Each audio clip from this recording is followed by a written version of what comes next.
Hello again, everyone, and welcome back to the channel. This is Kiarza, and I thought I'd talk a little bit about my experiences trying Craigslist Room-share. Real quick, never ever try this. Even if you're in a bind and you need a place to stay, do not do this, and you'll find out why in this video.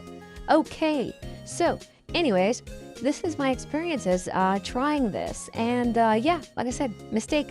So the place I ended up, was a room that I found for about $700, relatively decent size, near a nice park. The pictures made this place look like, hey, this looks like a decent place to go.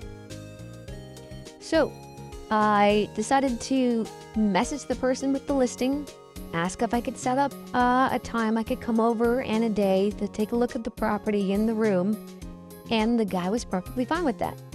Talked a little bit on the phone, talked a little bit through text, came over on a day I was free and that he was free too, and he showed me around. Really nice, townhouse and stuff. One thing I didn't like was it has those weird stucco walls I start seeing like in every building and like every house, except for like older houses, like the house I grew up didn't have it. It does now because my sister and her husband decided to repaint the walls, which I didn't really feel was that necessary, and it's got that weird stucco stuff on it now. The room that I had at this place was up 2 flights of stairs. I did not care for that. I hate having to walk upstairs, even back up my old place where I grew up. At least the place where I grew up, it was just a straight shot down, 13 steps down, 13 up. Lucky number. This place had that weird thing where it was kind of like you go up like a set number of steps, and then you come onto a landing, then you go up another set number of steps. And then there's this opening that you can look down and you can see the living room. So every time I came back and I walked up steps, this guy could see me, which really made me feel very comfortable because he knows my movement, he knows what I'm doing. And I did have my own bathroom. Fortunately, I was able to lock my own bathroom door, but I just did not like taking showers in there. I felt very uncomfortable. I had that feeling like I am being watched. I don't know where, but I feel like I am being watched, okay? The guy was really anal retentive about everything, and I'll get to that in a second, all right? My room was just across from the bathroom that I had, and I had a big window that, picturesque window that overlooked the park. Okay. Problem number one with the room, I didn't realize this until after I moved in. There's no lock on the door, all right? So that's a big problem. The door handle is in such a manner too, where it's one of those like latch type ones where you kind of like grab the handle and you pull down. It's not a knob. So I really couldn't jam something under my door to kind of barricade it at night because I didn't know who this guy is, and I didn't know if it was coming to come into my room in the middle of the night and like watch me sleep or something, or God forbid, worst case scenario, wake up the next morning in a bathtub covered in ice and one of my kidneys is missing. So yeah, without being able to barricade my door, I would sleep every night with my fan, this old window fan that my mom bought for me from my old room, and I would just prop that up against the door, and that way if anyone tried to come in, the fan would knock over and hopefully wake me up. All right, so anyways, about the guy, okay, kind of unusual appearance, long strainy hair, kind of like the character avatar in the thumbnail, and had these weird glasses that were kind of like strapped onto his head, kind of like the character that I did for the thumbnail. Yeah, he wasn't wearing a cape though. And he would just get like so upset over like tiniest things. And one of those things was like word usage. Okay, so he freaked out when I called the deposit, a damage deposit. And he said that scared the shit out of him because he thought I was gonna break something, and that's what the damage deposit was to cover, like any damages. I'm like, that's just what they called it back at the place I had previously. Like I did live in an apartment for about a year, and they called it a damage deposit. That's what it's for. It's the deposit that covers any things that need to be cleaned, or if he accidentally, you know, put a hole in the wall for some odd reason. Oh, speaking of damages, he managed to break my gaming desk when he was helping move it up his stairs. We had stopped at the top of the steps, you know, and it was on a carpeted floor. He picked up his end because he thought maybe it'd be easier to slide the desk across the floor, and he picked up and then he pushed, and the legs on the side that I was standing on, where the desk was, snapped in 4 places. And so the desk has 6 legs, and he broke 4 of them out of those 6. $100 desk. So it was my desk. And then about the word usage thing, he also got upset over me about using the term hometown, because I mentioned that, you know, my hometown's Kadarth, and I'm like, well, I'm in Kareth right now. And it's like, well, at the time I was in Kareth, and the guy's like, you know, well, we own Kadarth, that's like, you know, only a few hours journey by sled or whatever, you know, because of all the snowfields around this area and stuff like that. Well, that's not far enough away, you know, because originally, you know, he's mentioned that he was from Mirkwood, and I'm like, you know, Mirkwood's clear on the other side of the continent and stuff like that, and that's further away, you know. So like he's in every right to call Mirkwood his hometown, but no, I can't call Kadarth my hometown because it's too close to Kareth. Oh, God forbid, you know. Ah.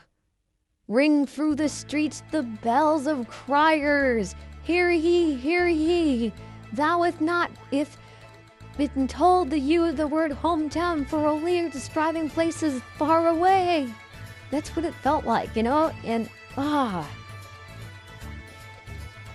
he also like gets so angry over like the littlest things. I was scared to death to try to cook anything in the kitchen, you know, because, you know, the drow, we like lamb, you know, and lamb can really stink up the place when you're cooking that stuff. So it's like, I'm better not cook anything in this guy's place either, because he's gonna freak out if he smells a burning sheep, you know, coming from the kitchen.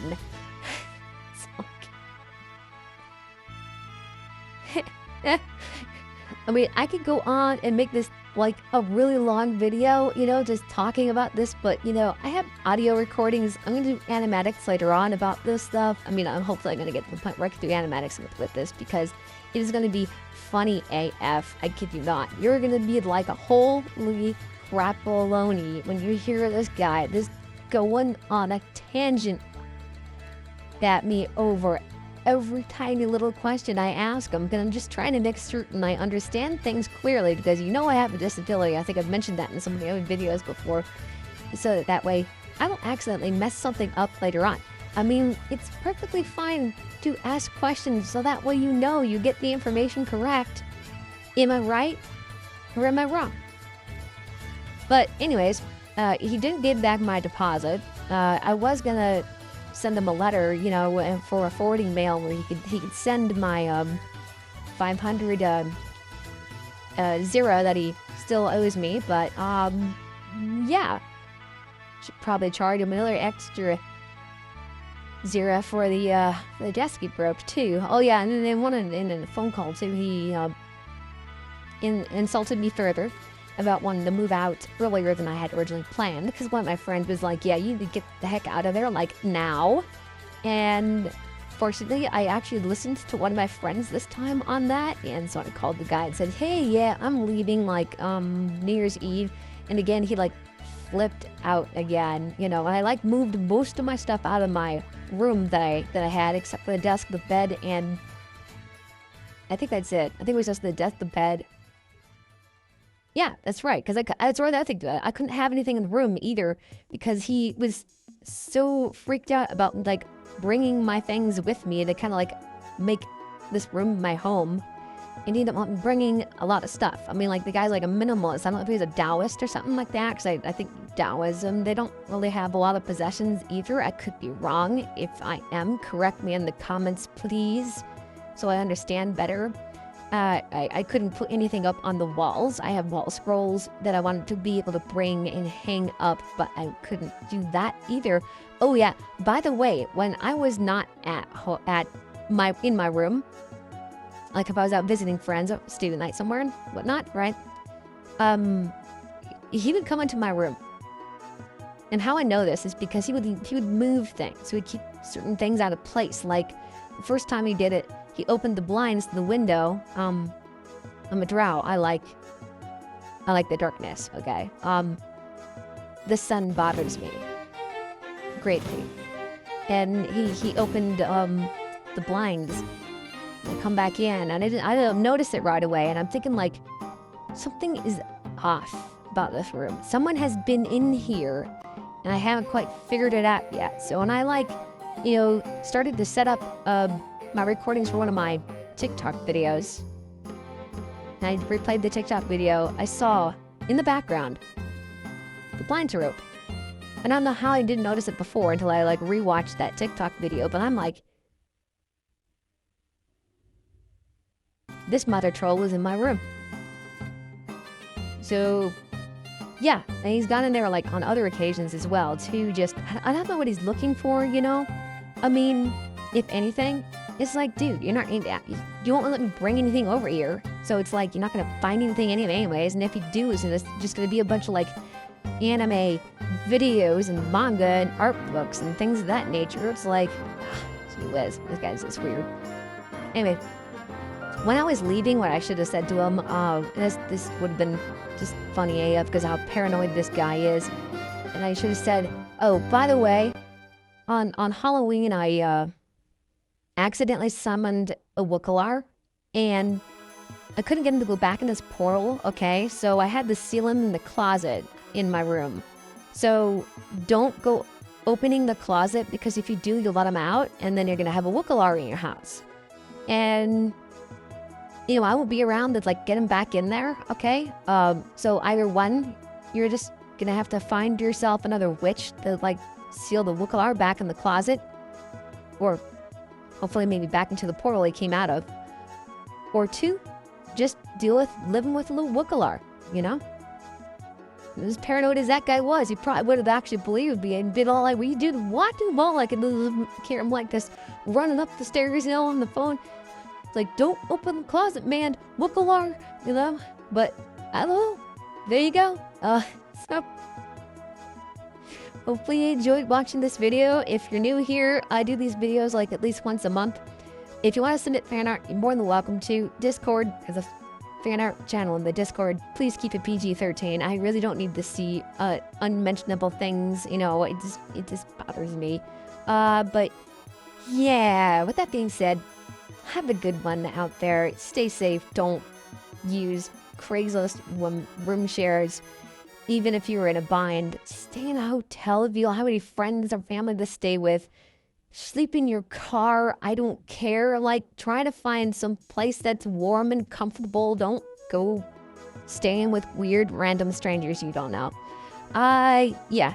Anyways, this has been Kiaraza. See you around. Thanks for watching, and bye.